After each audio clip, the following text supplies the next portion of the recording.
but it's about prioritizing what's important. From where I sit, what's most important to me is the people out there actually delivering the service. I could not come to work for a week. Trains are still going to run. Buses are still going to run. Paratransit's still going to operate, right? It's not about me. It's about our frontline workers. It's about the folks operating the trains, operating the buses. And that's why I am out there as much as I can, because I want to make sure that they have what they need to succeed.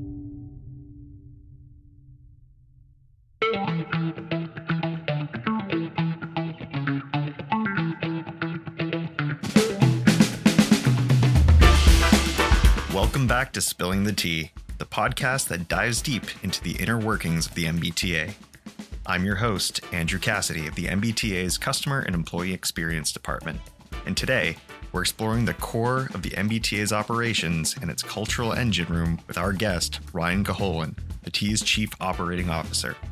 Today, we're going to explore the MBTA's workplace culture and the leadership approach that Ryan brings to the table. How do you maintain safety, reliability, and a sense of community in an organization as vast and diverse as the MBTA? Ryan's insights are about to give us some answers. Ryan, thank you so much for joining us here today. Thanks so much for having me. So Ryan, what does the Chief Operating Officer for the MBTA do? So as Chief Operating Officer, I'm responsible for all modes of operation and typically what goes into making them operate. So for example, I'm responsible for the light rail, the heavy rail, the commuter rail, the bus operations, ferry operations, and paratransit operations. What goes into those, right? Obviously, they have to be dispatched. So the OCC falls into my area. Vehicle maintenance, right? To keep them running falls into my area. Maintenance of way to keep the track and signals and power systems where they need to be. That all falls into my area. So I'm sort of a one-stop shop to operate a transit agency. So what don't you do, I guess, is the better question. So lots of the support functions. For example, if you want to come work for the MBTA, you have to go through HR. That is not me. The marketing groups, fare collections. I'm probably their biggest customer, but that's not me. Vehicle engineering. I'm without a doubt their biggest customer. Yeah. But that's not me. You have an interesting background. So I'd like for you to share with us maybe the moment or experience that really initially sparked your passion for the world of transit and railroad. Every child at some point has interest in trains, right? Whether it's 5 minutes or a lifetime. And I don't think that goes away. So there I was. I think at the time I was probably 12. And I went on the Cape Cod dinner train because, I was a kid that liked trains. Yep. And my parents brought me on that. And, I was nosy. I asked a lot of questions. I asked to go see the cab of the locomotive, like any reasonable boy would. And the engineer at the time, a guy named Ed Kelly, he said, sure, come on up. So I checked out the engine and I was like, this is great. Right. And, it was a casual conversation of, do you live locally? Yeah, I do live locally. He goes, well, if you ever want to go for a ride, just stop by. Okay, sure. I came back the next day and I rode the cab on the dinner train and the cab of the locomotive for the whole trip, 3-hour trip. And from that point, I sort of became a fixture. Fast forward to age 14. That entire time, I just kept coming back. I was that kid that was always hanging around, always asking questions. I got my work permit and I officially became part of the payroll of the railroad. So 14 years old, you're already working on the railroad. All the live long day. There you go. And, that transitioned into probably the best after school job. Every day after school, I'd go put tools away and I'd do the gross jobs that nobody wanted to do. Draining locomotive oil sumps, we call them. It's like a big oil change, 250 gallons worth. Pretty much every greasy, nasty job that any person who's interested in this is like, yeah, get me in there. Let me understand how this machine works. And I think from that point forward, every other interest in my life kind of became second, right? Second interest, third interest. But sometimes you just know that there are things you're supposed to do. And there are things that suit you as a person, right? Whether it's your approach, your opinion, or just what you want to do. and I knew I was there. The rest is history. And where did you progress to from the 14-year-old Ryan? From there, I stayed with it. Any moment I wasn't at school or doing something else, I was there. Age 18, on my 18th birthday, still in high school, I received my locomotive engineer's license. Maybe you don't know right off the top of your head, but I'm sure that entire experience has clearly stuck with you for quite some time, and it's probably shaped you as an individual. So how do you think those early experiences in locomotives, how do you think that influenced your approach to leadership and operations at the MBTA? I think that from a very early point, it taught me more about people. I mentioned Ed Kelly, because how easy would it have been for him to have been, you know what? No, sorry, can't come in the engine. There are folks who I still talk to all the time who are part of my very early days in this business. And it would have been very easy for them to say, beat it, kid. No more questions. You talk too much. Good luck doing whatever you're going to do. But these people didn't. These people sort of embraced me, and they became a second family. I think it speaks to the fact that no matter who you come in contact with in these jobs, there are people who want to be where you are. There are people who have a lot to offer the industry. So I think that it's important that we remember everything we do, how we conduct ourselves. People are watching. And sometimes they're people who aspire to be just like you. Well said. Now, both internally and externally, the conversation around improving the MBTA often cites culture, safety culture, workplace culture, etc., as something that needs to be improved. Can you define what culture means in this context and how the MBTA is working to improve it? Culture is a very unique term, right? I think it means different things to different people. Where the MBTA is today is a turning point, right? It is a different path forward driven by necessity. And I say that because all of us who have paid attention, I think we all agree that at whatever point in time things maybe started to go the wrong direction, I think a healthy culture would have raised a flag. A healthy culture would have pointed out the obvious. And I think for whatever reason, that culture wasn't where it had to be to empower people to say, wait a minute, this doesn't seem right. I feel like we're going in the wrong direction. I think a healthy culture encourages people to raise that flag. And it goes beyond someone having the guts to call out a problem. I think that people need to know that it's okay to challenge what people are telling you is the norm.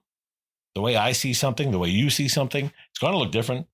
And a healthy culture, I think in this business, has to empower people to speak their mind. And I don't mean in a challenging way or a confrontational way, but human beings typically know what's right and what's wrong.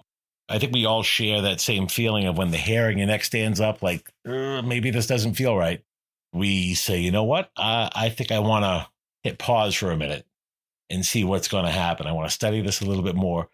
Now, sometimes we study things over and above and well beyond where they need to be studied. We're an industry that is very slow to change, right? As evidenced by how we operate today. So I think a healthy culture needs to empower people to adapt. And when you're looking at a web like the MBTA, employees, equipment, the only reason we exist is to move people. If we're not moving people safely, effectively, we might as well just sell everything, right? We could have the longest bowling alley in the history.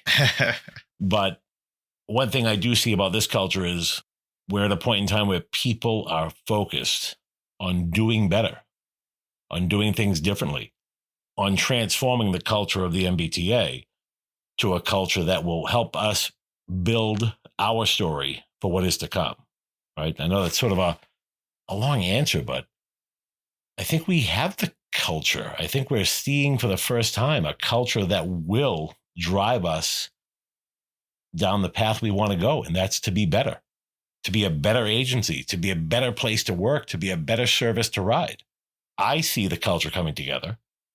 And look, it's not going to be easy and it's not going to be done. And I think that speaks to the beauty of this profession. Probably one of the biggest draws for me is this job is never done. Our work is never done as the MBTA. There is always a way to improve. we should never bring it to a point where we say, you know what, we've achieved our goal, we're done. Right? We should never do that. We should always want to do more. There's always a community that we could serve better. There's always equipment that we could maintain better. Our jobs are never done. And I think that's fascinating, right? Because a lot of work is very quantifiable, right? And you could break down what we do into very specific quantities: on-time performance, headway adherence, number of vehicles in service, right? Those are all very quantifiable things. But as we've talked about, there's much more to it than just numbers in trains. A lot of what I base our success on is people, external and internal. Makes a lot of sense. It's just like we can never be perfect ourselves. If you're an organization made up of people, there's always that room for improvement. I think based on this conversation, it's clear that your career in transit is not just a career. It's really just, it's fully a calling, really. As you said, getting started so early on, maintaining it, and still having that same passion and belief in the work that we do here. But I guess my question is, leading an organization that is as complex as the MBTA, it does require a unique set of skills. So when it comes to fostering that positive workplace culture that you're talking about, what are some of the key principles that you adhere to? I think that we need to make sure that as leaders in the MBTA, we need to really walk the walk. We need to set the standard, right? I'm a big fan of Gordon Ramsay. I like to cook. I've always clung to something he says often. It's your food, it's my standards. And I think that leaders within the MBTA need to be very thoughtful of how they set standards. Because as a leader in any organization, there are some people standing next to you. There are some people standing above you. But there will always be people looking up at you for guidance, support, direction. And I think that where we're at right now with our leadership coming in the door, I think as far as the level that I sit at, I think we're very direct on what our expectations are. And all that does is set people up for success. Right? If I can't give clear direction or set clear expectations, what am I doing? Right? We need to be clear. And sometimes being clear means an uncomfortable conversation. Maybe my position doesn't quite align with everyone else's, or maybe everyone else's mindset. And for the last 5 months, almost 6 months, there's been a lot of topics that I've broached that maybe, I don't want to say they've been controversial, but it's been a very different way of doing things. And it's based on my experiences. I could easily walk in, put an idea on the table and say, this is it. This is what we're doing. End of discussion. And sometimes, right, ask changes from an ask to a direction. But just because I know my way of doing things, I also am very aware that we are surrounded by people who have worked here for 10, 20, 30 plus years. And for me, it's very important to understand where we've been, right? How did the rules get to the way they are? Was it a series of Band-Aids or short-term cures that have just stuck for years? Was it a knee-jerk reaction to answer the crisis of the moment?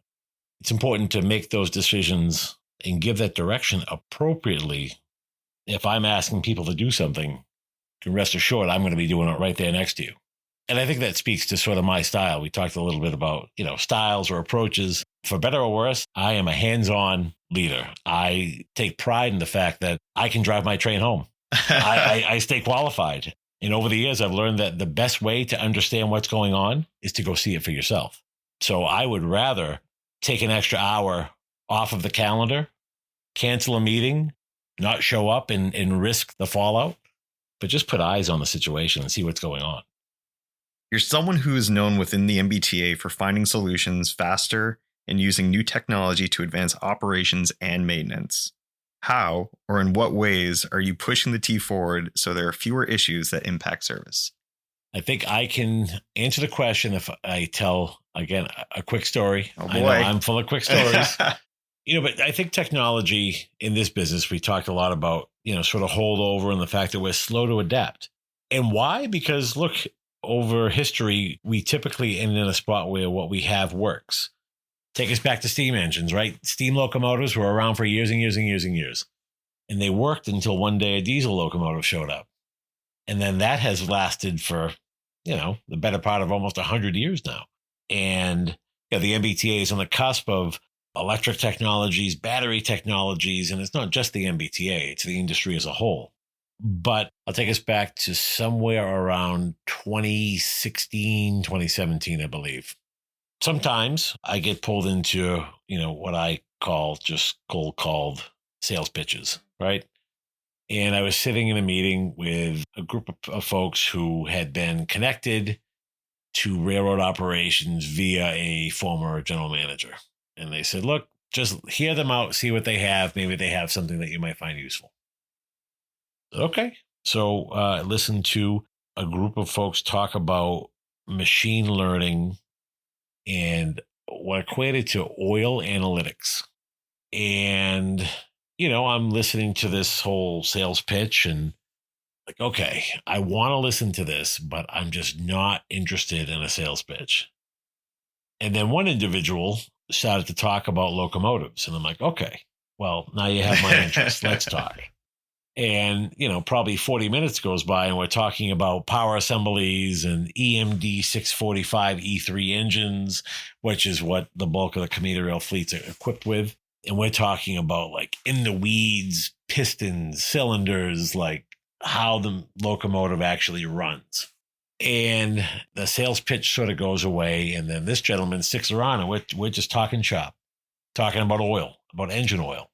And he represented a tool that I saw as revolutionary to how this industry operates. Locomotive engine oil. I said earlier, I used to change oil on locomotives, about 250 gallons worth of oil. Well, that oil can really tell a story.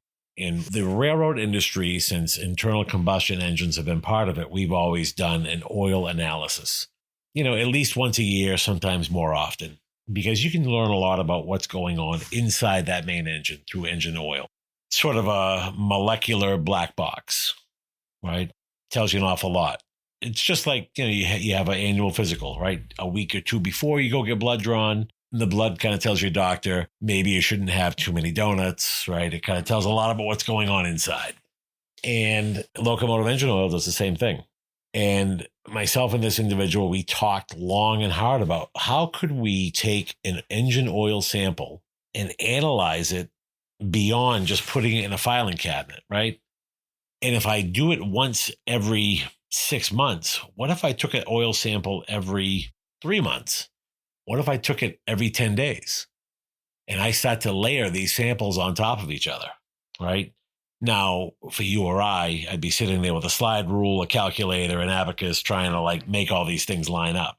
But this gentleman had a computer program that would essentially take those values and now start to compare them. And not once a day, thousands of times a day. And it just kept looking for patterns.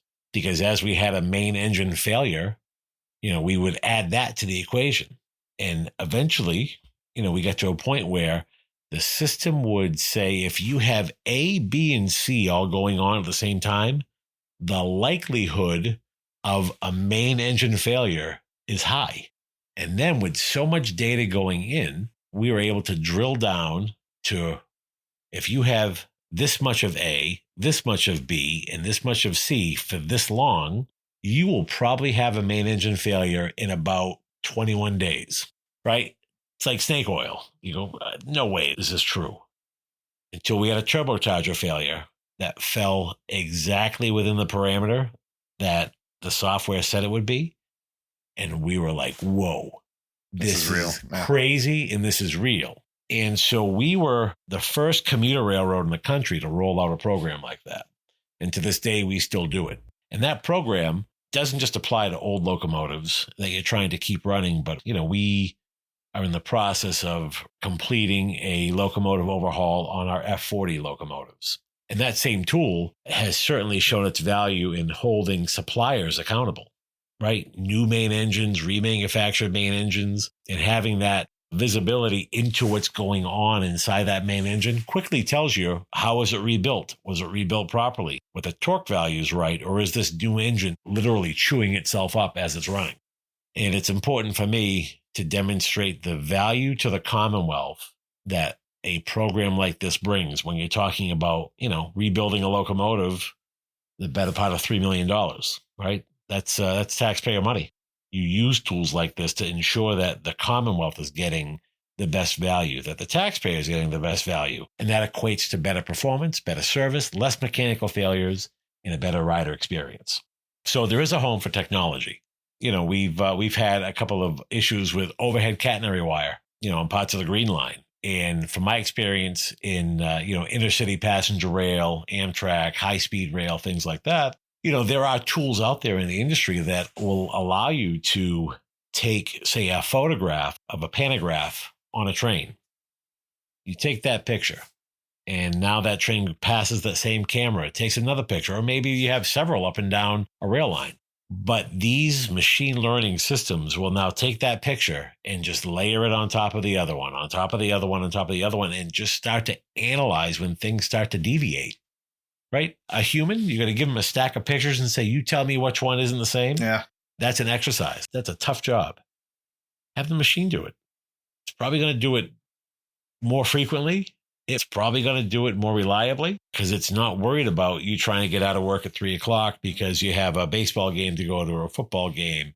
That machine will continue to look at this around the clock 24/7, and it can be trained to actually raise a flag, send an email to the mechanical desk and say, hey, this car 3817, you may want to shop that car because the pantograph's starting to look a little funny. And these are tools that are available. For whatever reason, they've never really caught on here at the MBTA, and certainly not to downplay the efforts of the workforce, but there's only so much the human eye can catch. And when that inspection is competing with the same time that you maybe have the meeting set up or the latest fire drill or whatever it may be, particularly in this business, would I rather have a machine 24/7 trying to find the problem before it manifests into a problem? Absolutely.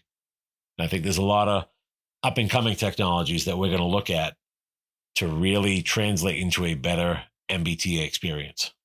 I'm sure our riders will greatly appreciate that. You are a very visible leader. It seems everywhere I look, there you are.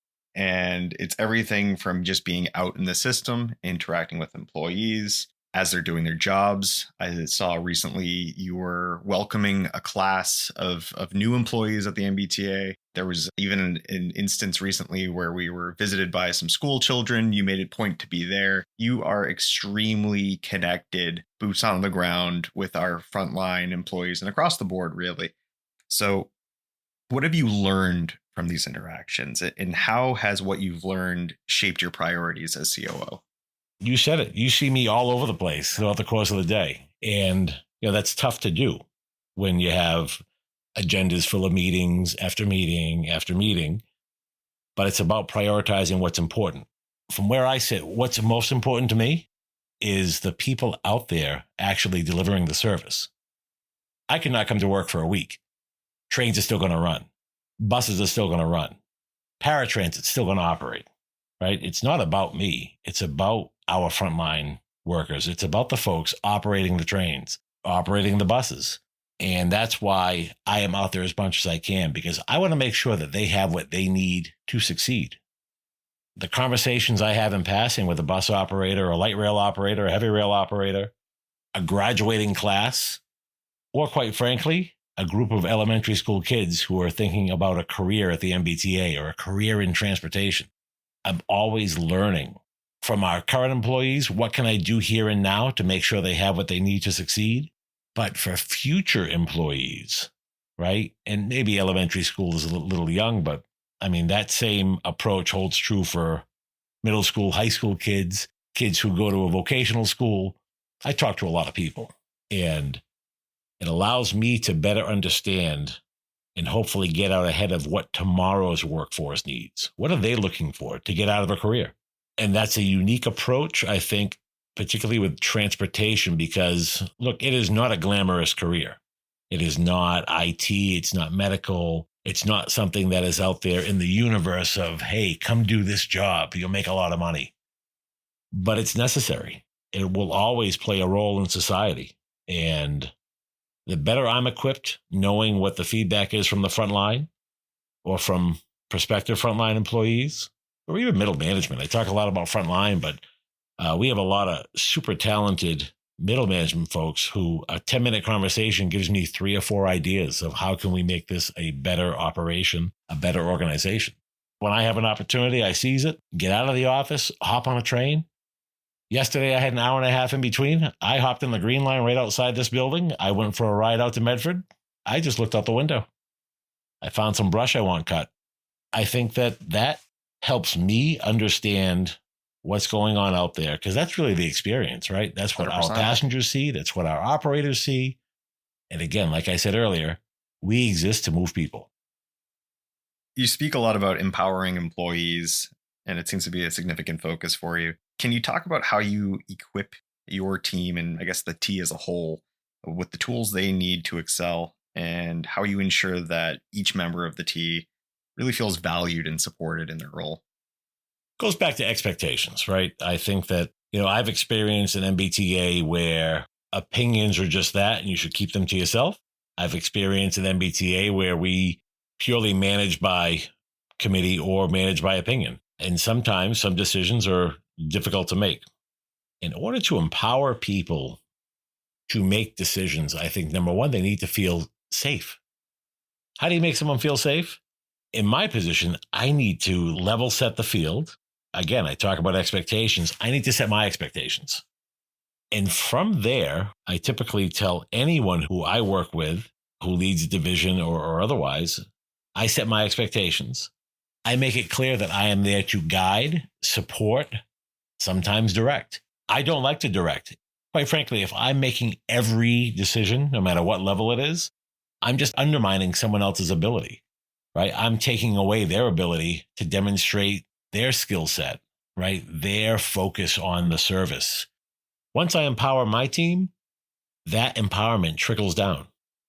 Last week, I did talk to a class of newly graduated heavy rail operators.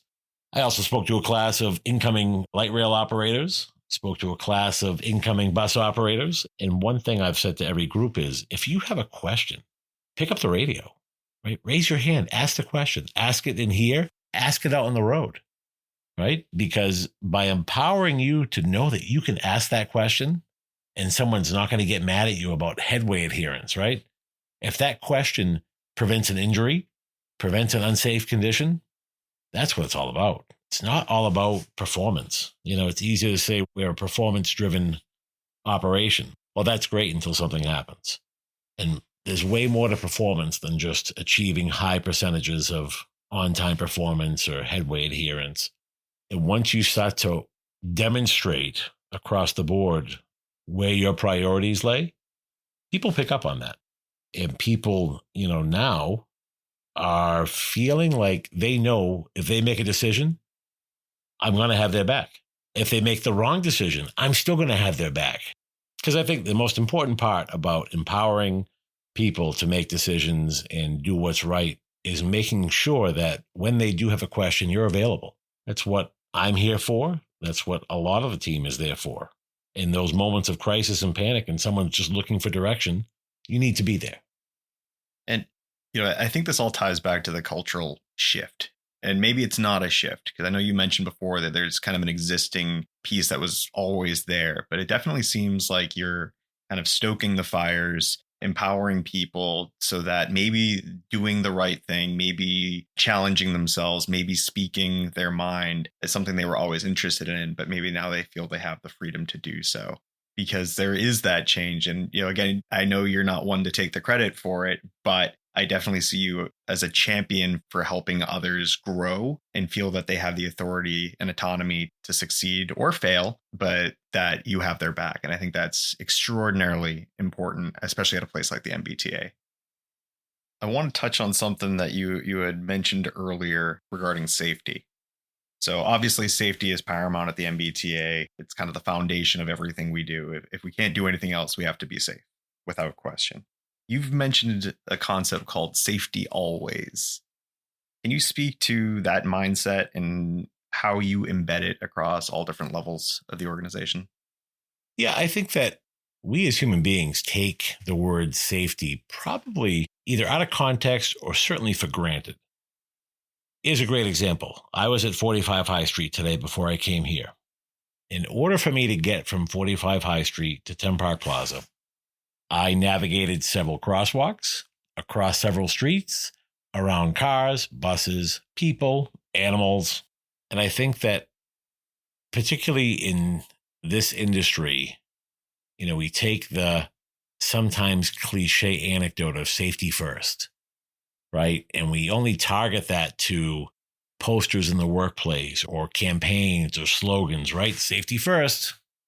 What does that really mean, right? Is safety truly first? And if it is, again, what does that mean? Because I know for me to navigate my way from 45 High Street to 10 Park Plaza, I had to navigate many, safety risks without really acknowledging that they're safety risks, right? Rail transportation, coupling up two cars. Is there a safety risk being within that area? Absolutely. Do you think about it? Absolutely. Same safety risk exists crossing the street here in Boston? Absolutely. You just don't think about it that way, right? You treat it with a different context, but you really have to remain safe always. And it doesn't get the glitz of a poster in a car shop or a sign-up location, inward-facing campaign, safety first.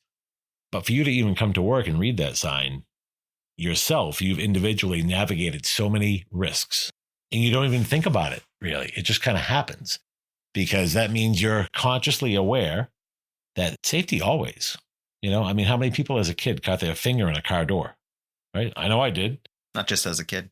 Yeah. Fair enough. So you weren't thinking safety always. There we go. No, but look, there are distractions around us 24/7, no matter what we do.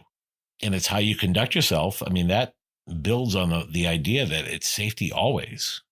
Everyone, I think, has a desire to not get hurt.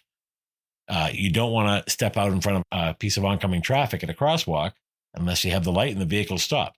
And just because you have the walk light, I typically look. Same. Right? They might on one ways. Look, they're going to leave a big dent if they hit me. But, but I think that once you get programmed to think safety always, just how you navigate your day to day, I think that sets you up for success without you even knowing it. So I have one last question for you. Sure. And it goes back to, I think this is kind of the wrap up of your holistic approach. I don't know if you see it as such, but in talking with you, that's how I've seen it. But you mentioned a concept before, and it was working yourself out of the job. And it's by building up, capable, knowledgeable workforce. How do you balance the day-to-day demands of the role with this long-term vision of working yourself out of the job? I guess that is kind of a unique approach, right? But I think that I'll hang my hat on that is sort of my overall goal, to work myself out of a job. And whether it's life experience or otherwise, I am well aware that there is not a job in the world that anyone should ever take the approach of, what are they going to do? Fire me? They need me, right? Whether it's a bruise to someone's ego or otherwise, everyone, including myself, if Phil Eng was sitting here, he would say the same thing. Everybody is replaceable. And knowing that, right, and having lived life a little bit and, found myself in situations that maybe at some point I thought maybe I wasn't replaceable. Well, guess what? Right? Sometimes you are. And I think that, at least for me, right, as the person that I am, those experiences have taught me to set people up for success. Right? And that's what we talk about, working myself out of a job. But that doesn't mean I place a ceiling on them. It's not like I can sit here and say, I'm going to work them almost to the top, but then that's it because I don't want them to replace me. What a bizarre way to do things. And we've all been in situations where there are people that do that, right? They lead you 3/4 of the way. But once they feel maybe threatened, they quickly change their approach. No, I got this. You just keep doing what you're doing. I'm going to take this one. And I know personally, I don't really have the patience for that. Because if I am working with someone on my team who is knocking it out of the park, right? They should be the ones who are, getting the accolades, getting the praise. Shouldn't be me. And a big part about humility, right, is sometimes when your team is knocking every ball out of the park, right? Are you going to stand there in front of them and block them? I don't think you are. You shouldn't. And if you think that you have to, I will tell you that the job as COO for the MBTA is probably not the job for you. I know that one day this is going to be someone who takes what I've inherited or what I've done and they take it their own direction. And you know what? They'll probably do it better than me. But it's not about me. It's about the MBTA. And that sounds so cliche. No, I'm with you. But it's not. It's not. Because again, I go back to what I said earlier. If you love what you do, these jobs are not hard. If you're passionate about the mission and you believe in the mission and you believe in the purpose, everything else will come together. Because sometimes you can be your own worst enemy. You do a job, you do it halfway, you don't take the pride in it, and it reflects poorly on you. But in this business, we need to understand that what we do carries a tremendous responsibility. It doesn't matter if you're a station porter, a motor person, a train dispatcher, a bus dispatcher. Pick a job. Everything you do touches people. These jobs within the MBTA have monumental responsibility. And I've said it to new classes of recent graduated heavy rail persons.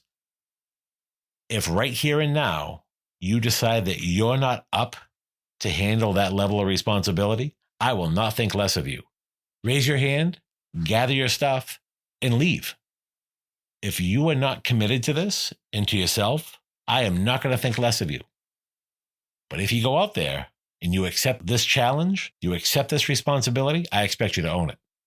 I'll share this just because I think it's important to talk about just sort of the progression through the career. We talk about watching other people succeed in this business. I'm going to take us back to, let me see, I want to say it was around 1997, late 97. At the time, I worked for a company, Cape Cod Railroad. They were part of a regional short line railroad, Bay Colony Railroad. They operated a tourist passenger type service. And now there used to be an event called the Bourne Scallop Festival in the town of Bourne, right by the Cape Cod Canal. And they would have a big fair, carnival rides, all of it. But the whole thing was you go there and you eat scallops.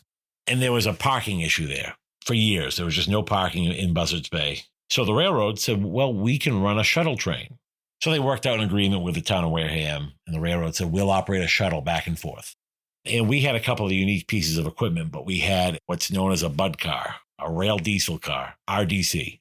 And it's a self-propelled passenger car. It's got 2 6-cylinder diesel engines under it, direct drive transmissions. So you can operate one car on its own or 6 or 7 cars coupled together. So for that service between Wareham and Buzzards Bay, I took one of those jobs and I ran a single Bud car between Buzzards Bay and Wareham, just back and forth, back and forth, back and forth. I don't know, probably did 30 round trips. But when I would arrive in Wareham, probably for the first 3 or 4 arrivals, there was a kid standing on the platform, just watch me arrive and then leave. And then, 45 minutes later, I'd come back, he would still be there. And, I thought back to the folks who, sort of fueled my curiosity.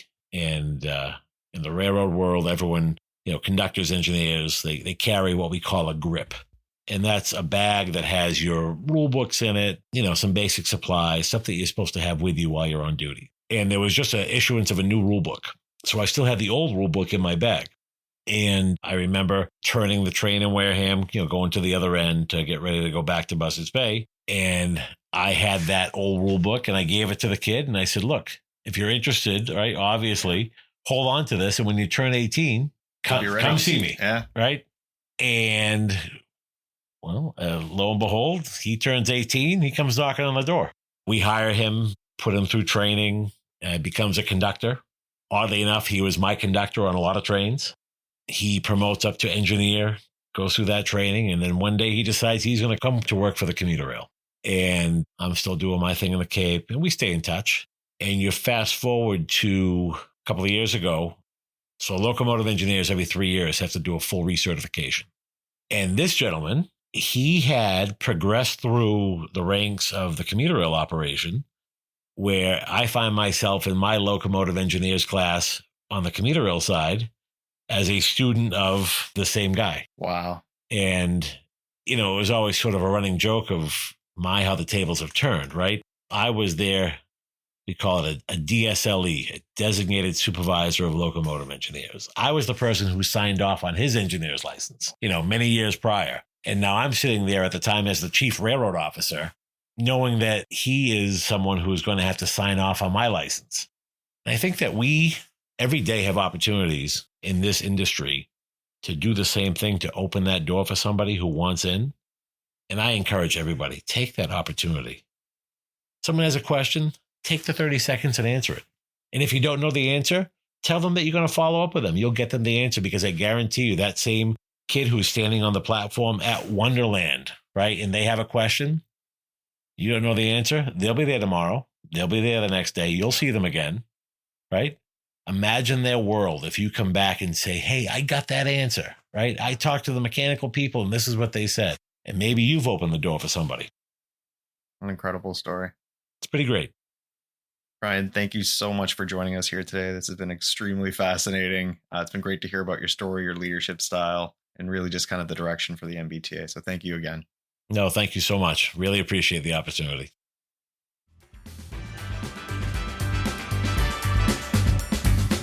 As we come to a close, I want to extend a big thank you to our guest, Ryan Coholan, for sharing his insights, stories, and vision for the future of the MBTA. To our listeners, thank you for tuning in to Spilling the Tea. We hope you leave today's episode feeling informed and inspired. For a continued look behind the scenes of the MBTA, be sure to subscribe to Spilling the Tea on your favorite podcast platform and send your questions and episode ideas to social@mbta.com. We look forward to having you join us again, and we continue to explore the people, the stories, and the passion that keeps Boston moving.